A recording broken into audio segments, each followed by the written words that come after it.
No que antecedeu, na nossa primeira conversa sobre sequências, a gente analisou sequências numéricas. Então, isso é muito importante. Nós estamos falando de sequências de números reais.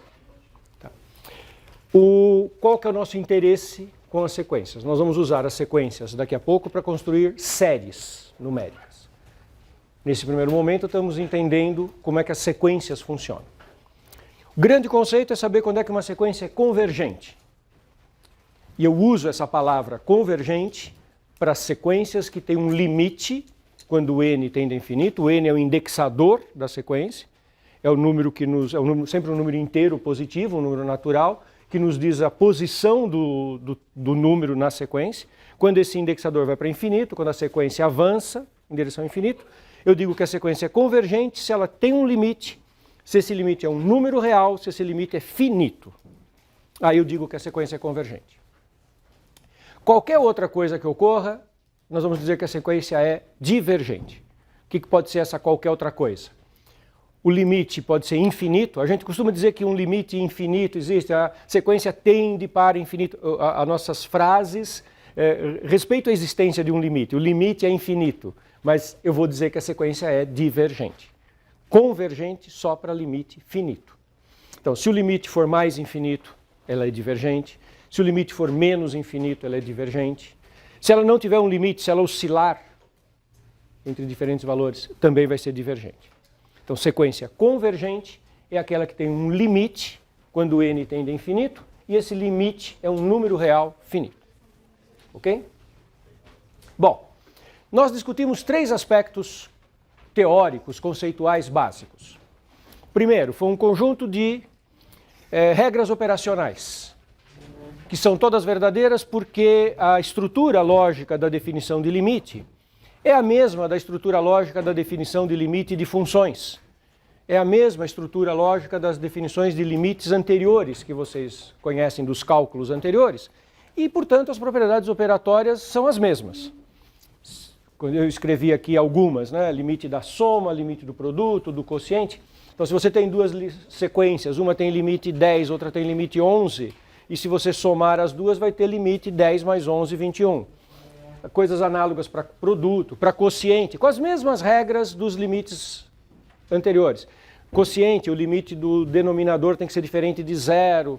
Aquelas propriedades, se uma coisa tende para um número, a outra tende para 0, então o limite do produto tende para 0. Todas aquelas propriedades operatórias que vocês conhecem dos estudos anteriores de cálculo, que são propriedades básicas, continuam verdadeiras para sequências, porque a estrutura lógica da definição de limite é a mesma.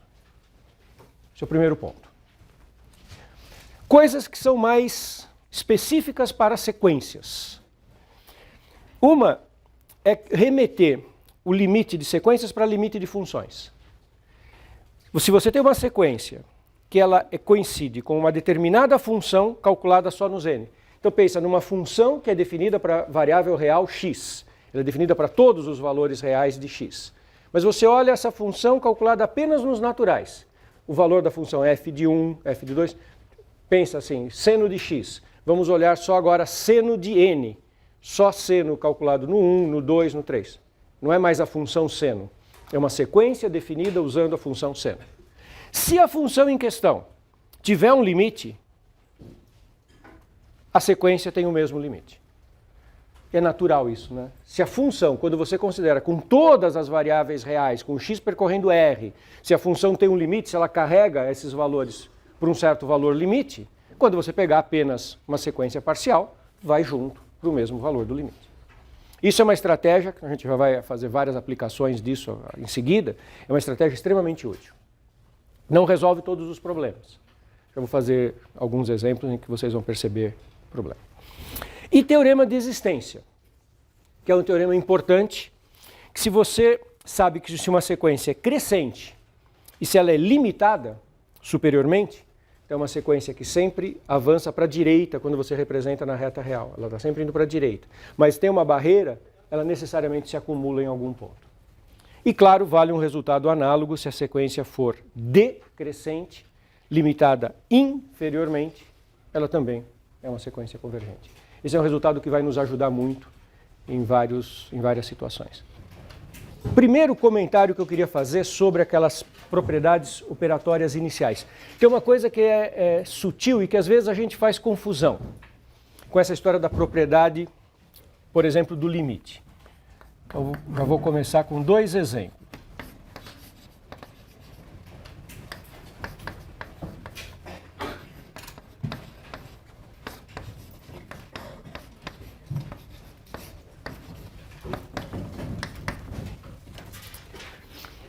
Peguei a mesma sequência básica, 1 mais 1 sobre n. Num caso, eu levei o expoente 5, no outro caso, eu levei o expoente n. Tem uma diferença fundamental nessas duas situações. Observem que a base, em ambos os exemplos, tranquilamente, simplesmente converge para 1. Quando n tende a infinito, 1 sobre n tende a 0. Isso é uma das propriedades operatórias mais básicas de limites. Se um limite tende a infinito, quando você toma 1 sobre, se alguma coisa tem limite infinito, quando você toma 1 sobre, o limite é 0. Somado com 1, uma tem limite 1, a outra tem limite 0, o limite da base é 1 em ambos os casos. A diferença é que o primeiro exemplo é 1 mais 1 sobre n elevado a 5, e no outro é elevado a n. E sabe qual que é a diferença? No primeiro caso, eu tenho uma quantidade fixa de termos. 1 mais 1 sobre n elevado à quinta, claro que normalmente a gente não fica escrevendo isso, mas só para concretizar bem. Isso aqui é 1 mais 1 sobre n 5 vezes. Claro? Então, como é uma quantidade fixa de termos, eu posso usar o teorema que diz que o limite do produto é o produto dos limites. Sendo bem explícito, o limite do produto é o produto dos limites. Se eu tenho 5 termos, então o limite do produto dos 5 termos é o produto dos limites de cada um dos 5 termos. Como cada um dos 5 termos tem limite 1, o limite do produto é 1, porque é 1 vezes 1, 5 vezes, porque eu tenho 5 parcelas. Então esse limite é 1. Porque o número de parcelas é fixo, 5. No de baixo, o número de parcelas não é fixo. O número de parcelas cresce. Então eu não tenho como dizer que o limite do produto é o produto dos limites, porque seria o limite do produto seria o produto de quantas parcelas? Esse número não é determinado. Então eu não consigo aplicar nesse exemplo o produto do limite e o limite do produto. E esse limite não é 1. Esse limite vocês conhecem? Uma sequência famosa? Quanto que é esse limite? E. Não é correto, e esse é um erro muito frequente, não é correto fazer o seguinte raciocínio. Primeiro eu passo o limite da base e depois o limite no expoente. Se eu fizesse isso, mas eu estou dizendo, está errado. Se eu fizesse isso, eu faria limite da base 1. 1 elevado a n, agora faz o limite com n, dá 1. Mas essa resposta está errada, a resposta não é 1. Estão percebendo como isso é sutil? É tentador fazer isso. Muita gente faz esse erro com frequência, mas está errado. Não é verdade que eu posso fazer o limite da base primeiro e o limite do expoente em seguida. Quer dizer, não pode, é errado se eu fizer algo na seguinte ordem. Primeiro eu passo o limite aqui na base, fica 1 elevado a n, depois eu passo o limite no expoente n, tenderia a 1. Está errado, não é esse o valor do limite. Por quê? Porque o número de parcelas não é fixo. Está claro essa minha preocupação? Que não sobre dúvidas quanto a isso? Como que calcula esse limite? Isso é uma outra pergunta, é elaborada a resposta dessa pergunta, não vou fazer agora. Para mostrar que esse limite existe, é preciso mostrar duas coisas. Primeiro, que essa sequência é crescente. Segundo, que ela é limitada. Concluir que existe o limite. Aí a gente dá um nome para esse limite e começa a estudar o valor do limite, e é assim que nasceu o E. O número E nasce deste jeito. Primeiro a gente prova que a sequência tem um limite, porque ela é crescente e é limitada superiormente, e aí começa a trabalhar com esse limite. Isso que eu acabei de explicar está claro? Podemos continuar? Fazer algumas aplicações dessa sequência com o E.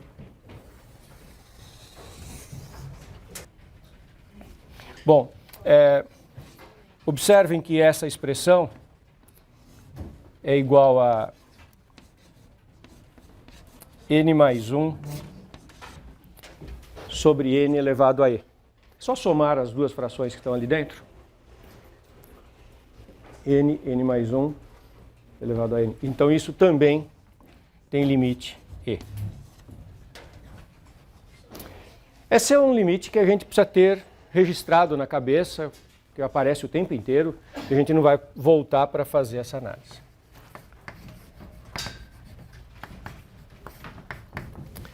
E esse limite? N sobre n mais 1. Esse limite, elevado a n. Se eu não puser o n, quanto que é o valor do limite? Aí não tem expoente nenhum. Aí é 1. Porque a de cima tende a 1, a de baixo tem... A de cima tende a infinito, a de cima tende a infinito. Então é uma indeterminação. E a gente pode usar a função usando o L'Hopital e concluir que dá 1, derivando, né? Porque é um polinômio em que o grau de cima é igual ao grau de baixo, então o limite é... Mas eu quero com n. Limite de n sobre n mais 1 elevado a n. Isso é... E também?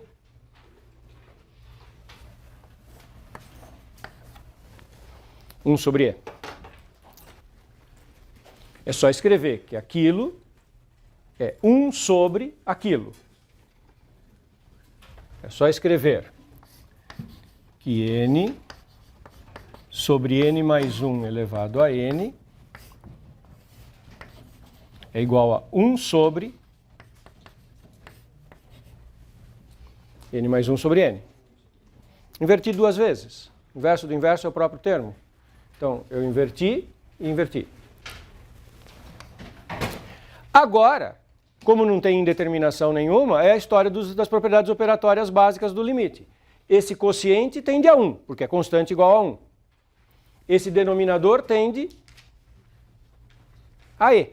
Então, o limite do quociente é o quociente dos limites. São duas parcelas, limites finitos, reais. O denominador tem limite diferente de zero.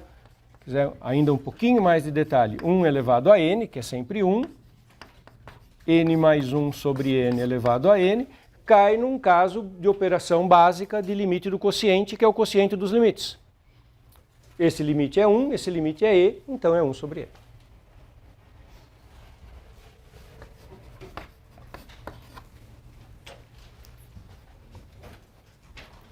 Estão percebendo como que essas propriedades vão se... A máquina começa a girar e a gente está fazendo coisas parecidas com coisas que vocês já viram em cálculos anteriores, em técnicas de calcular limites. Você vai usando as técnicas anteriores. Importante saber manipular esse limite também quando você faz pequenas perturbações. Por exemplo, se ao invés de fazer 1 mais 1 sobre n, eu fizer 1 mais 3 sobre n. Será que esse 3 altera o valor do limite? Se altera, altera como? Mudança de variável básica.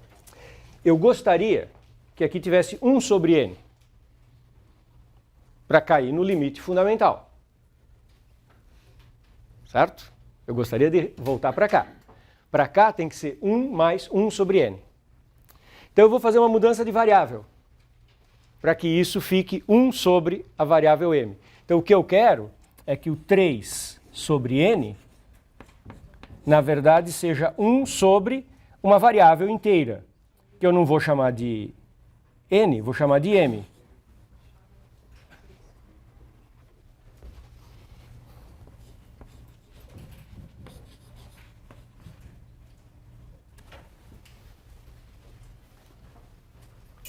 M é n sobre 3.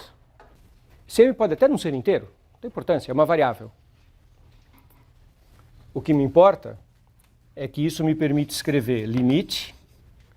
Quando este n tende para infinito, este m, que é n sobre 3, também tende para infinito. Então, limite para m tendendo a infinito, 1, 3 sobre n, 1 sobre m. E o n? 3m.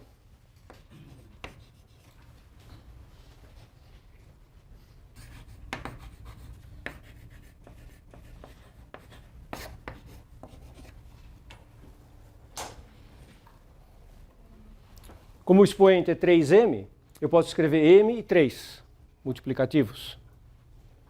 Quanto que é o limite da base? E. Quanto que é o limite que eu tinha perguntado? E ao cubo. Ah, errei na numeração.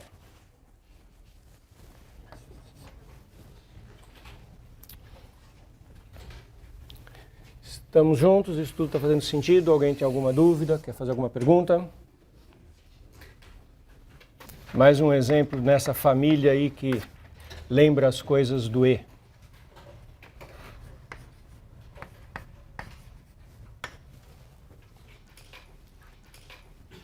Não é porque lembra as coisas do E que tem que ter algo a ver com E.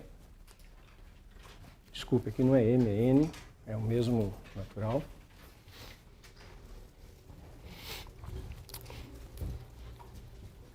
É bom desenvolver um pouco a intuição, né? Antes de fazer qualquer conta, antes de fazer qualquer coisa rigorosa. Vamos olhar um pouquinho para essa expressão. A base tende para quanto? Pensa na experiência de vocês com limites de funções, polinômios, quando você tinha limites de 2x mais 1 sobre 3x mais 2 com x indo para infinito. Para onde que isso tende? 2/3. Você observou que aqui a base tende para 1, né? A base tende para 1 é uma indeterminação. A gente não pode falar muito o que acontece quando o n tende para infinito e a base tende para 1. A base tende para 1, o limite é 1. A base tende para 1 e o limite é e. A gente não tem uma resposta única, mas espera aí. Se a base tende para 2/3, à medida que esse n vai para infinito e eu tenho algo cuja ordem de grandeza é 2/3 e que está elevado a expoentes crescentes, o que se espera que ocorra com uma potência em que a ordem de grandeza da base se aproxima de 2/3 e o expoente está indo para infinito? Para zero. A intuição diz que isso vai para zero. Tá certo? É diferente quando a base tende para 1, que a gente fica numa situação do tipo indeterminação. Aqui nós não estamos numa situação do tipo indeterminação. Nós estamos numa situação do tipo a base é 2/3. E essa é a resposta certa. Isso tende para zero. Agora, como ter certeza? Como fazer uma redação precisa disso?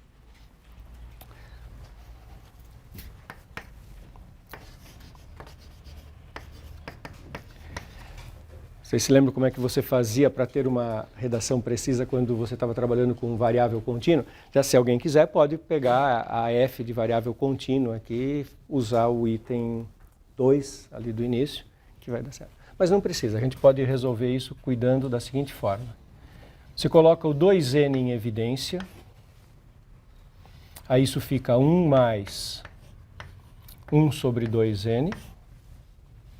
Coloca o 3n em evidência, isso fica 1 mais 2 sobre 3n, e todos esses termos estão elevados a n.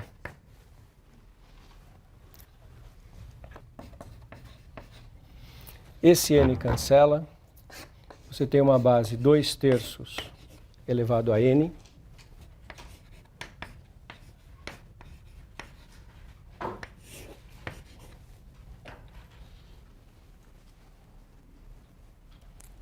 eu concluo que é zero, porque esse limite é zero e esse é finito. Basta eu olhar que isso é uma coisa finita e isso é uma coisa que vai para zero.